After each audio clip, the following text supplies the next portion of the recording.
സാക്ഷി തുടങ്ങുന്നു. ആദ്യം ഫസ്റ്റ് റിപ്പോർട്ട്.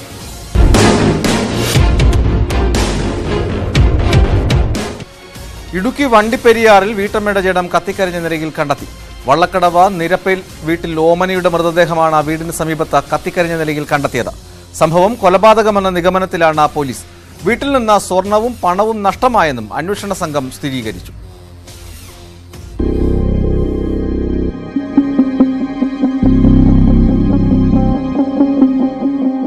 തിങ്കളാഴ്ച വൈകുന്നേരം ഏലത്തോട്ടത്തിൽ നിന്നും പണി കഴിഞ്ഞെത്തിയ മകളാണ് മൃതദേഹം ആദ്യം കണ്ടത്.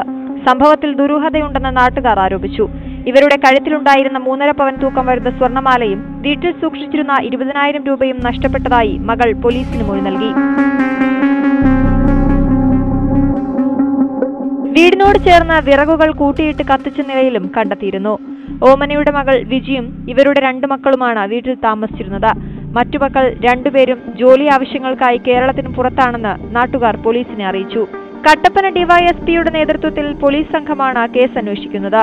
കോട്ടയത്ത് നിന്നുള്ള ഫോറൻസിക് വിദഗ്ധരും ഡോഗ് സ്ക്വാഡും വിരലടയാള വിദഗ്ധരും സ്ഥലത്ത് പരിശോധന നടത്തി. മൃതദേഹം പോസ്റ്റ്മോർട്ടത്തിനായി കോട്ടയം മെഡിക്കൽ കോളേജിലേക്ക് മാറ്റി. വള്ളക്കടവ് മേഖലയിൽ ഇത് 2ാമത്തെ ക്രൂര സംഭവമാണ് നടക്കുന്നതെന്ന് നാട്ടുകാർ ചൂണ്ടിക്കാട്ടി. കഴിഞ്ഞ 5 വർഷങ്ങൾക്ക് മുൻപ് 2 കുട്ടികളെ വീടിനുള്ളിൽ കത്തിക്കരിഞ്ഞ നിലയിൽ കണ്ടെത്തിയിരുന്നു. ഇതിനു പിന്നാലെയാണ് ദുരൂഹ സാഹചര്യത്തിൽ വീട്ടമ്മയുടെ കത്തിക്കരിഞ്ഞ മൃതദേഹം വീടിന്റെ പിന്നിൽ നിന്നും കണ്ടെത്തിയത്. മോഷണ ശ്രമത്തിനിടെ നടന്ന കൊലപാതകമാകാമെന്ന നിഗമനത്തിലാണ് പോലീസ്. ചിന്നക്കനാൽ ഇരട്ടക്കൊലക്കേസിൽ കുറ്റവാളിയെന്ന് സംശയിക്കുന്ന സൂപ്പർവൈസറുടെ ഫോട്ടോ പോലീസ് പുറത്തുവിട്ടു. ഇയാൾ തമിഴ്നാട്ടിലോ വയനാട്ടിലോ ഒളിവിൽ കഴിയുകയാണെന്നും അന്വേഷണ സംഘം പറഞ്ഞു. അതേസമയം പ്രതിയെ സഹായിച്ച ദമ്പതികളെ അറസ്റ്റ് രേഖപ്പെടുത്തുമെന്നും സൂചനയുണ്ട്.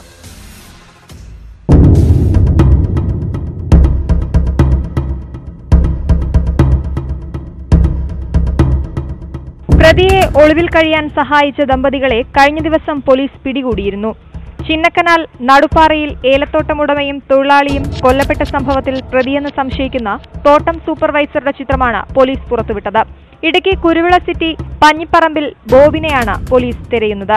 ഇയാൾ വനത്തിലൂടെ തമിഴ്നാട്ടിലേക്ക് കടന്നതായും സൂചനയുണ്ട്. കഴിഞ്ഞ ശനിയാഴ്ച പുലർച്ചെയാണ് കൊലപാതകം നടന്നതെന്ന് പോലീസ് പറയുന്നു. ശനിയാഴ്ച തന്നെ നെടുങ്കണ്ടത്തെ സ്വകാര്യ ആശുപത്രിയിലെത്തിയ ബോബിൻ കൈയിലെ പരിക്ക് സ്റ്റിച്ചിട്ടു. കൈയിൽ 18 സ്റ്റിച്ചാണുള്ളതെന്ന് പോലീസ് പറഞ്ഞു. ഫോൺ കേന്ദ്രീകരിച്ചു നടത്തിയ അന്വേഷണത്തിൽ ഞായർ വൈകിട്ട് വരെ ബോബിൻ ശാന്തൻപാറയിൽ ഉണ്ടായിരുന്നതായാണ് സൂചന. പിന്നീട് ഫോൺ സ്വിച്ച് ഓഫ് ആണ്. തോട്ടമുടമ ജേക്കബിന്റെ തോക്കിൽ നിന്നാണ് വെടിയുതിർത്തതെന്നാണ് പോലീസിന്റെ സംശയം. പ്രദേശത്ത് പോലീസ് നടത്തിയ തെരച്ചിലിൽ 2 നാടൻ തോക്കുകളും പിടിച്ചെടുത്തു.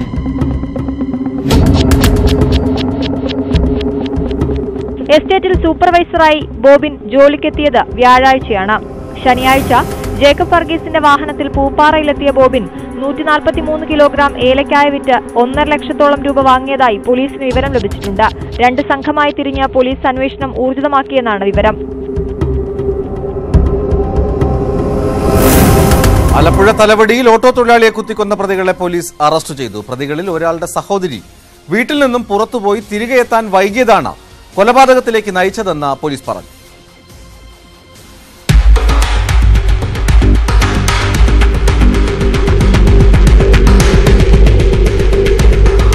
തലവടി കളങ്ങര അമ്പ്രയിൽ പുത്തമ്പറമ്പിൽ അനിലാണ് കഴിഞ്ഞ രാത്രി കൊല്ലപ്പെട്ടത്.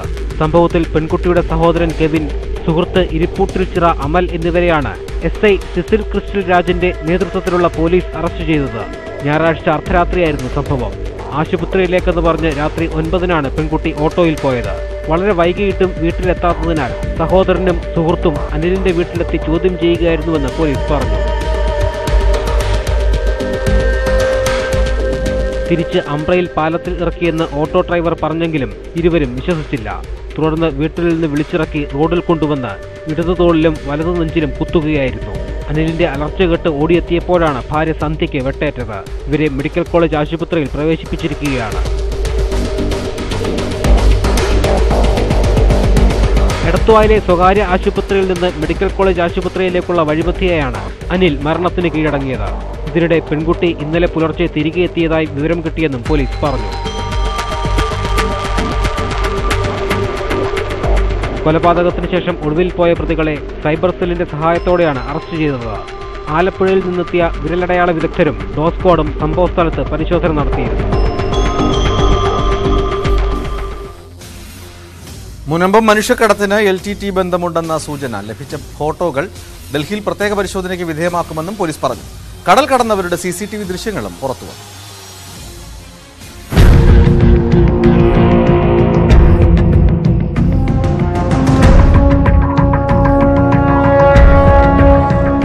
മുനമ്പം മനുഷ്യക്കടത്ത് കേസിൽ കേന്ദ്ര ഏജൻസികളുടെ അടക്കം അന്വേഷണത്തിനിടെയാണ് LTTE ബന്ധത്തെക്കുറിച്ചുള്ള സൂചന കിട്ടിയത്.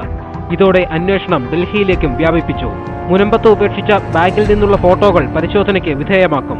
വിദേശത്തേക്ക് കടന്ന സംഘം താമസിച്ചിരുന്ന റിസോർട്ടുകളിലെ CCTV ദൃശ്യങ്ങൾ ന്യൂസ് 18 കിട്ടി.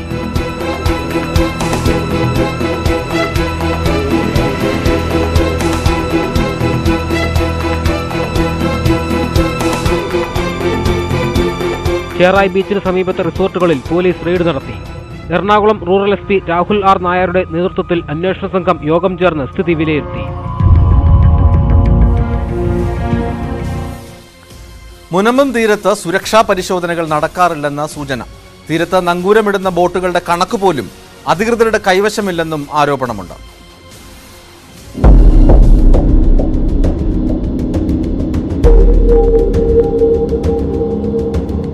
കടൽ മാർഗം ആർക്കും മുനമ്പത്തെത്തി എന്തും ചെയ്യാവുന്ന സ്ഥിതിയാണ് നിലവിലുള്ളതെന്നാണ് നാട്ടുകാരുടെ ആരോപണം. മനുഷ്യക്കടത്ത് അന്വേഷണത്തിന്റെ ഭാഗമായി ഒരു ബോട്ട് പോലീസ് കസ്റ്റഡിയിലെടുത്തതോടെ നാട്ടുകാരുടെ ഭീതിയും ഇരട്ടിച്ചിട്ടുണ്ട്. മിക്ക തീരദേശ സംസ്ഥാനങ്ങളിൽ നിന്നും മത്സ്യബന്ധന ബോട്ടുകൾ വന്നു കയറുന്ന ഇടമാണ് മുനമ്പം. വരുന്നതും പോകുന്നതുമായ ബോട്ടുകൾക്കൊന്നും അധികൃതരുടെ കയ്യിൽ കണക്കില്ലെന്നാണ് ആരോപണം. പോലീസിന്റെ പക്കൽ മാത്രമല്ല, ഫിഷറീസ് വകുപ്പിന്റെ കയ്യിലും വിവരങ്ങളില്ലെന്നാണ് സൂചന. അതേസമയം മുനമ്പം കേന്ദ്രീകരിച്ച മനുഷ്യക്കടത്ത് നടക്കുന്നുണ്ടെന്ന സംശയങ്ങൾ ഏറെ നാളായി ശക്തമാണെന്നും നാട്ടുകാർ ചൂണ്ടിക്കാട്ടുന്നു. പോലീസോ ഇന്റലിജൻസ് ഏജൻസികളോ ഇത് കാര്യമായി എടുക്കാൻ നാളിതുവരെ തയ്യാറായിരുന്നില്ല. ഇത് വൻ വീഴ്ചയാണെന്നും നാട്ടുകാർ വിലയിരുത്തുന്നു.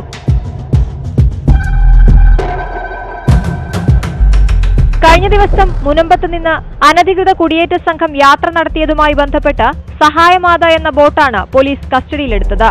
ഉപേക്ഷിക്കപ്പെട്ട നിലയിൽ ബാഗ് കണ്ടെത്തിയതിന്റെ അടിസ്ഥാനത്തിലാണ് ബോട്ട് പിടികൂടിയത്. കുടിയേറ്റ സംഘം യാത്രയ്ക്ക് ഉപയോഗിക്കുന്നതെന്ന് സംശയിക്കുന്ന ബോട്ടിന്റെയും സഹായമാത ബോട്ടിന്റെയും ഉടമ ഒരാളാണെന്നും പോലീസ് പറയുന്നു.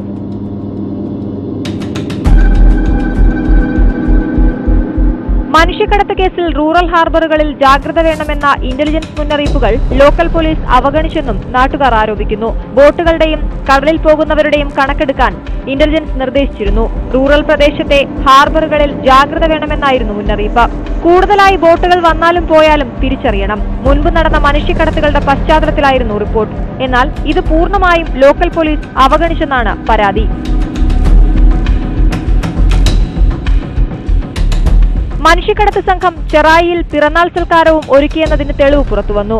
സംഘത്തിലെ യുവതി പ്രസവിച്ചതിന് പിന്നാലെയായിരുന്നു ആഘോഷം. ജനുവരി 3-ന് റിസോർട്ടിലായിരുന്നു പരിപാടി. ഇതിൽ കുട്ടിക്ക് സമ്മാനിച്ച വളകളാണ് ഉപേക്ഷിച്ച ബാഗിൽ നിന്നും കിട്ടിയതെന്ന് പോലീസ് സ്ഥിരീകരിച്ചു. സ്വർണ്ണാഭരണം വാങ്ങിയത് പറവൂരിലെ ജ്വല്ലറിയിൽ നിന്നാണെന്നും തെളിവുണ്ട്. സംഘം ഡൽഹിയിൽ നിന്ന് ചെന്നൈ വഴി കൊച്ചിയിലെത്തിയെന്ന നിഗമനത്തെ തുടർന്ന് വിമാനത്താവളങ്ങളിലെ CCTV ദൃശ്യങ്ങളും ശേഖരിച്ച് പരിശോധിക്കുമെന്ന് അന്വേഷണ സംഘം വ്യക്തമാക്കി. മനുഷ്യക്കടത്തിന് ഉപയോഗിച്ച ബോട്ടിന്റെ നിർണായക വിവരങ്ങൾ ന്യൂസ് 18 പുറത്തുവിട്ടു. തിരുവള്ളൂർ സ്വദേശി ശ്രീകാന്ത്, കൊച്ചി സ്വദേശി ജിബിൻ ആന്റണിയിൽ നിന്നും 1,02,00,000 രൂപയ്ക്കാണ് ബോട്ട് വാങ്ങിയതെന്ന് അന്വേഷണ സംഘം പറഞ്ഞു.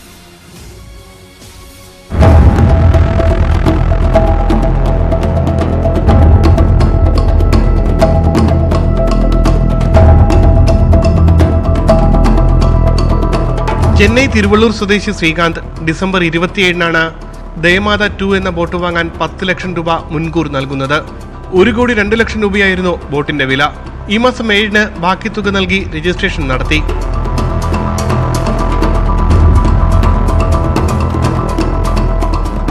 തിരുവനന്തപുരം വെങ്ങാനൂരിൽ 2 വർഷത്തോളമായി താമസിക്കുന്ന ശ്രീകാന്തിന് അനിൽകുമാറുമായി മുൻപരിചയമുണ്ടായിരുന്നു. കേരള തീരത്ത് മത്സ്യബന്ധനം നടത്തണമെങ്കിൽ മലയാളിയുടെ പേരിൽ ബോട്ട് രജിസ്റ്റർ ചെയ്യണമെന്ന് പറഞ്ഞാണ് അനിൽകുമാറിനെ കരാറിന്റെ ഭാഗമാക്കിയത്. 30% ഓഹരികൾ അനിൽകുമാറിന്റെ പേരിലേക്ക് മാറ്റുകയായിരുന്നു. ഇത് ചതിയാണെന്ന് പിന്നീടാണ് അറിഞ്ഞതെന്ന് അനിൽകുമാർ.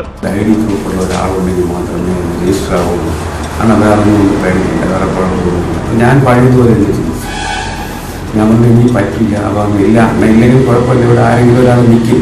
1 ലക്ഷം രൂപ അണ്ണൻ നിന്നാൽ ഇപ്പോൾ സാമ്പത്തിക ബുദ്ധിമുട്ടൊക്കെ ഉള്ളതല്ലേ, ആ പൈസ അണ്ണന് തരാം, അണ്ണന് വേറെ പ്രശ്നമൊന്നുമില്ല, ഇത് മാത്രം ID പ്രൂഫ് മാത്രം തന്നെ വരിക പോകും. അങ്ങനെ ഞാൻ എൻ്റെ ആവശ്യമായിട്ട് ഇവിടെ വന്നു. ഒരിക്കലും വേറെ ആരുമായിട്ടും ഞാൻ കണ്ടിട്ടില്ല, വേറെ ഒരിറ്റ മനുഷ്യരായിട്ട് എനിക്കൊരു ബന്ധവുമില്ല. ശ്രീകാന്തും സഹോദരനും കുടുംബവും തിരുവനന്തപുരം വെങ്ങാനൂരിലായിരുന്നു താമസം. ഒരാഴ്ചയിലധികമായി കുടുംബത്തെക്കുറിച്ചും വിവരമില്ല. ഇവരും നാട് വിട്ടിട്ടുണ്ടാകാമെന്നാണ് കരുതുന്നത്.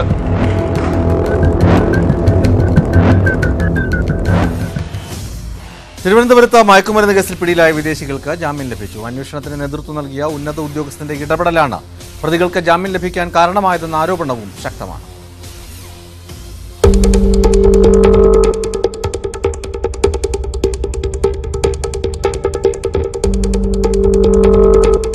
രാജ്യാന്തര മയക്കുമരുന്ന് സംഘത്തിലെ പ്രധാനികളായ മാലേത്തിനാഥ് സ്വദേശി ഷാനിസ് മാഹിർ, ഐമൻ അഹമ്മദ്, ഇബ്രാഹിം ഫൗസൻ എന്നിവരെയാണ് 17 കിലോ ഹാഷിഷുമായി നാർക്കോട്ടിക്സിൽ പിടികൂടിയത്. എന്നാൽ കോടതിയിൽ കുറ്റപത്രം സമർപ്പിക്കാതെ ജാമ്യത്തിന് പോലീസ് അവസരമൊരുക്കിയെന്നാണ് ആരോപണം. 50 ലക്ഷം രൂപ കൈക്കൂലി വാങ്ങി ഒരു ഡിവൈഎസ്പിയാണ് നീക്കത്തിന് ചുക്കാൻ പിടിച്ചതെന്ന് ഇന്റലിജൻസിന് വിവരം കിട്ടി. ഹാഷിഷ് പിടികൂടിയ കേസിൽ സുപ്രീം കോടതി വിധി പോലും ലംഘിച്ച് നടപടിക്രമങ്ങളിൽ വീഴ്ച വരുത്തി. ഇതേ തുടർന്ന് പ്രതികൾക്ക് തിരുവനന്തപുരം 1-ാം അഡീഷണൽ സെഷൻസ് കോടതിയിൽ നിന്ന് നിസ്സാരമായി ജാമ്യം ലഭിച്ചുവെന്നാണ് ആരോപണം. ഇതേക്കുറിച്ചുള്ള ഇന്റലിജൻസ് റിപ്പോർട്ടിന്റെ അടിസ്ഥാനത്തിലാണ് DGP ലോക്നാഥ് ബെഹ്റ അന്വേഷണത്തിന് ഉത്തരവിട്ടത്. ആരോപണ വിധേയനായ ഡിവൈഎസ്പി കേസിന്റെ തുടക്കം മുതൽ ഇടപെട്ടതായാണ് ഇന്റലിജൻസ് റിപ്പോർട്ട്. 24 വർഷം വരെ തടവ് ശിക്ഷ ലഭിക്കാവുന്ന കേസിൽ നിന്നാണ് പ്രതികൾ ഊരിപ്പോയത്. 150 ദിവസത്തിനുള്ളിൽ കുറ്റപത്രം സമർപ്പിക്കേണ്ട കേസിൽ അവസാന ദിവസമാണ് പോലീസ് കോടതിയിലെത്തിയതെന്നും ആരോപണമുണ്ട്.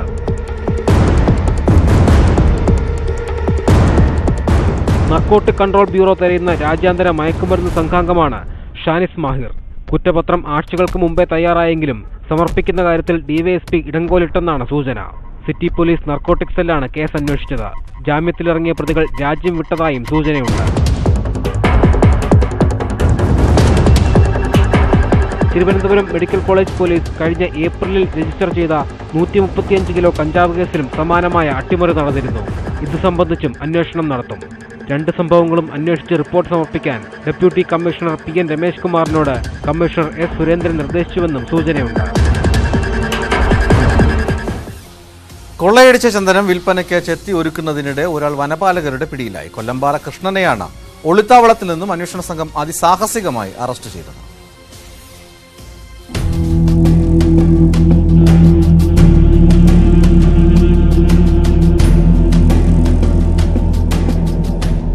കൊല്ലമ്പാറയിലെ ആൾതാമസമില്ലാത്ത ഒറ്റപ്പെട്ട പ്രദേശത്തെ വീട്ടിൽ ചന്ദന വിൽപ്പന നടക്കുന്നുവെന്ന് വനപാലകർക്ക് രഹസ്യ വിവരം ലഭിച്ചിരുന്നു.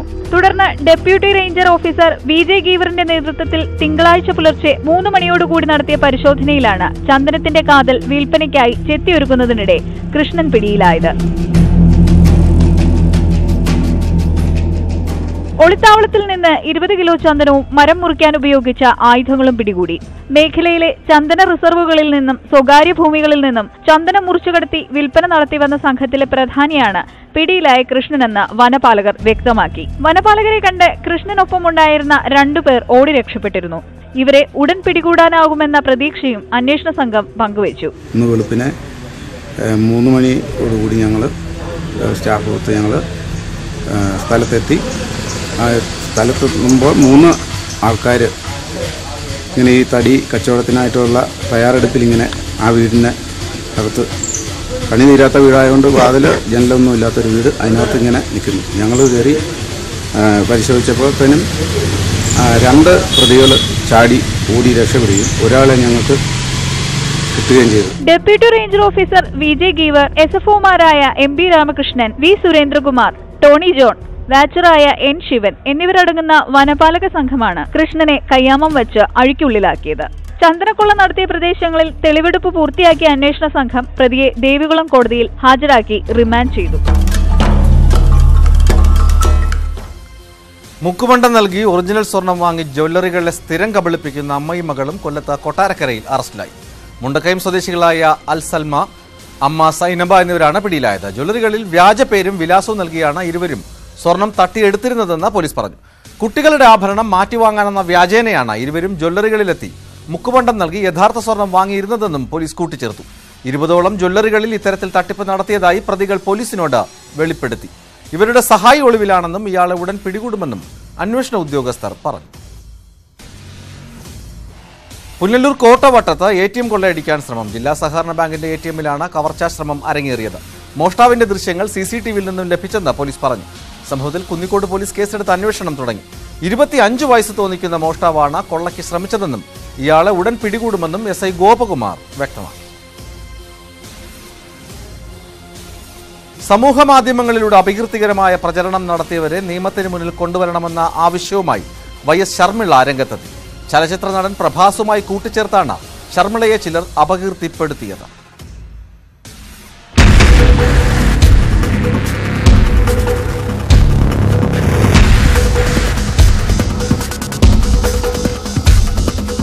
വിവാഹിതയും മാതാവും YSR കോൺഗ്രസ് നേതാവുമായ ശർമിള തന്റെ രാഷ്ട്രീയ പ്രതിച്ഛായ തകർക്കാനുള്ള ശ്രമം എന്നാരോപിച്ച് ഹൈദരാബാദ് പോലീസ് കമ്മീഷണറെ വിളിച്ച് നടപടിയെടുക്കാൻ ആവശ്യപ്പെടുകയായിരുന്നു.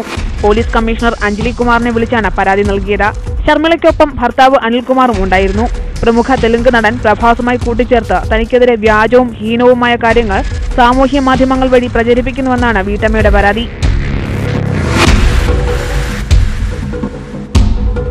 പ്രചരണങ്ങൾക്ക് പിന്നിൽ തെലുങ്കുദേശം പാർട്ടിയാണെന്ന് സംശയിക്കുന്നതായും ശർമിള പരാതിയിൽ പറയുന്നു. 2014 മുതൽ ഈ പ്രശ്നം താൻ നേരിടുകയാണെന്നും തെരഞ്ഞെടുപ്പ് അടുക്കുമ്പോൾ ഇല്ലാ കഥകൾ പ്രചരിച്ചു തുടങ്ങുമെന്നും ഇവർ പറഞ്ഞു. നടൻ പ്രഭാസിനെ ഇതുവരെ താൻ കണ്ടിട്ടോ മിണ്ടിയിട്ടോ പോലുമില്ലെന്നും സ്വഭാവഹത്യ നടത്തുന്നവർക്കെതിരെ കടുത്ത നിയമ നടപടി എടുക്കുമെന്നും ശർമിള പറഞ്ഞു. മാതാവ്, ഭാര്യ, കുടുംബവുമായി ബന്ധപ്പെട്ട സ്ത്രീ എന്നീ നിലകളിലെല്ലാം ഇത്തരം ഹീനപ്രചരണങ്ങൾ മുറിപ്പെടുത്തുന്നതാണെന്നും തന്റെ നിശബ്ദത അനാവശ്യ അനുമാനങ്ങളിലേക്ക് നയിക്കുമെന്നും അതുകൊണ്ടാണ് നിയമ നടപടിക്ക് തയ്യാറായതെന്നും ശർമിള കൂട്ടിച്ചേർത്തു. അമ്മയെ കൊന്ന കഷ്ണങ്ങളാക്കി ഫ്രിഡ്ജിൽ സൂക്ഷിച്ച മകനെ കോടതി കുറ്റക്കാരനെന്ന് കണ്ടെത്തുകയും 30 വർഷത്തെ കഠിന തടവിന് ശിക്ഷിക്കുകയും ചെയ്തു. ഹവായിലാണ് ക്രൂരമായ കൊലപാതകം അരങ്ങേറിയത്.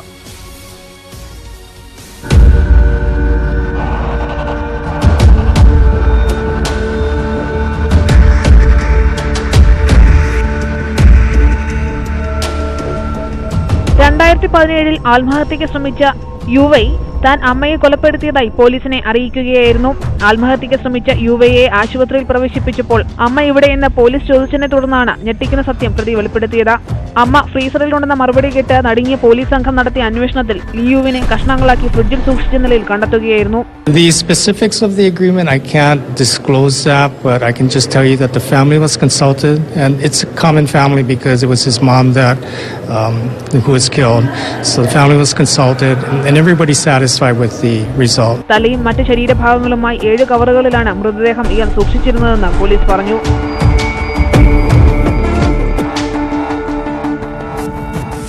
സ്കൂളിൽ പോകാൻ നിർബന്ധിച്ചതിനെ തുടർന്നുണ്ടായ സംഘർഷത്തിനിടെ അമ്മയെ കൊന്നുവെന്നാണ് യുവൈ മൊഴി നൽകിയത്. തലക്കേറ്റ ഗുരുതരമായ മുറിവാണ് മരണകാരണമെന്ന് പോലീസ് പറഞ്ഞു. എന്നാൽ അമ്മയെ കൊല്ലാൻ ഉദ്ദേശിച്ചിരുന്നില്ലെന്നും അറിയാതെ സംഭവിച്ചതാണെന്നും യുവൈ സമ്മതിച്ചുവെന്നും അന്വേഷണ സംഘം വ്യക്തമാക്കി.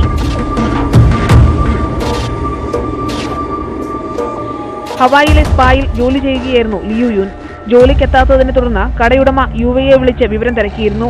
എന്നാൽ ലിയു സമീപ ദ്വീപിലേക്ക് പോയിരിക്കുകയാണെന്നും മാസങ്ങൾക്ക് ശേഷമേ തിരിച്ചു വരികയുള്ളൂവെന്നും യുവൈ അറിയിച്ചുവെന്ന് സ്പാ ഉടമകൾ പോലീസിനോട് വെളിപ്പെടുത്തിയിരുന്നു.